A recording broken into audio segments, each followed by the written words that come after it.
The Make America Healthy Again movement scoring another win after Hershey announces it will remove artificial dyes from its U.S. food supply by the end of 2027. It is joining a growing list of companies doing so, like Kraft Heinz, General Mills, and Nestle, just to name a few. But as traction builds with major corporations, the MAHA movement is also gaining momentum among teenagers. Enter the crunchy teen, wellness influencers, health-conscious high schoolers who are looking to appeal to their peers with food advice videos on social media. But there is concern among some health professionals that teens could take this trend too far. One doctor told the New York Times that some teens are restricting their portions and over-prioritizing certain nutrients like protein. She worries that this may lead to, quote, a lot of medical complications and consequences, not just weight loss, but vitamin deficiencies. So, Charlie, point taken by the good doctor there. But I think it is so infrequently that a trend among teenagers is overwhelmingly positive, and this does appear to be that. Such a great point, and it is totally positive. And it's funny because this whole thing used to be kind of among left-wing hippie commune types, and now it's gone completely bipartisan. It's all over the place. I know my kids are all kind of pretty conservative. And they're crazy about like health food and eating healthy, and they recognize like what's in. They read packages in a way I never did when I was growing. It was like, it's beef jerky, I'll eat it. It's barbecue Fritos, I'll eat it. Right? I don't care. But they'll like read the ingredients and pay attention to that stuff. And what I also love about it is that it's not. These are not mandates. This is all about education and information.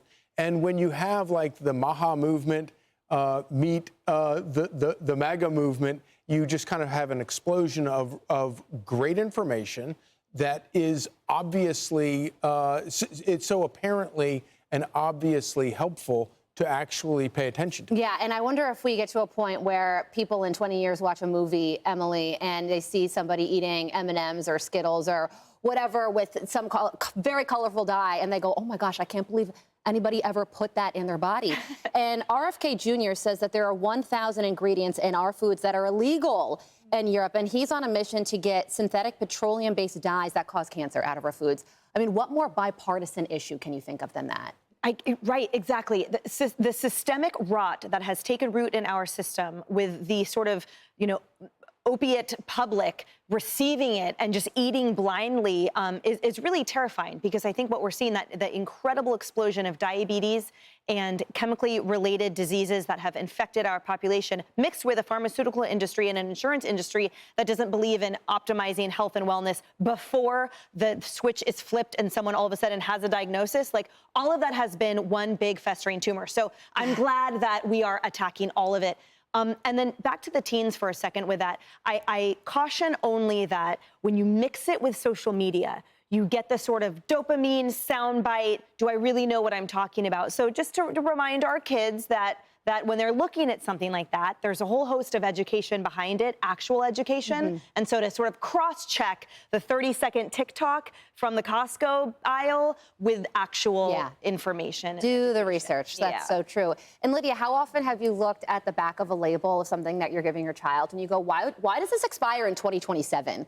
And you look at it, it's a fruit smoothie and there's absolutely zero nutritional value to it.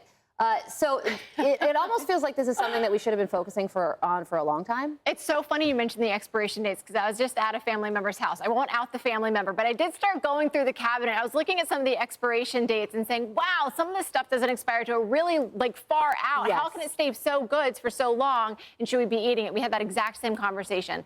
I want to echo Emily's point, which is, I think all the information that's being circulated today is so positive and so healthy for the good dialogue and good conversation. But I am very skeptical about the social media trends, because the algorithms are agnostic in the sense that they don't care what they're pumping out. They'll pump out anything that is catching eyeballs. And for young girls in particular, just to be really skeptical about what it is that they're feeding to you in terms of the social media content, what they're putting in front of you and why. It's not to really educate you. They just want to make sure that you're watching and not leaving them. Yeah, and I love that girl's video that we played. I will forever eat Skinny Pop, though. That's not going away with me. And and Kaylee, I also like that companies are jumping on board. The fact that it's taking to 2027 to get some of these dyes out of foods is unfortunate.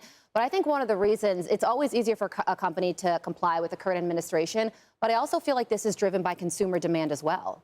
Well, and now among Gen Z. I love crunchy Gen Z. I had every intention of being a crunchy Gen Zer myself.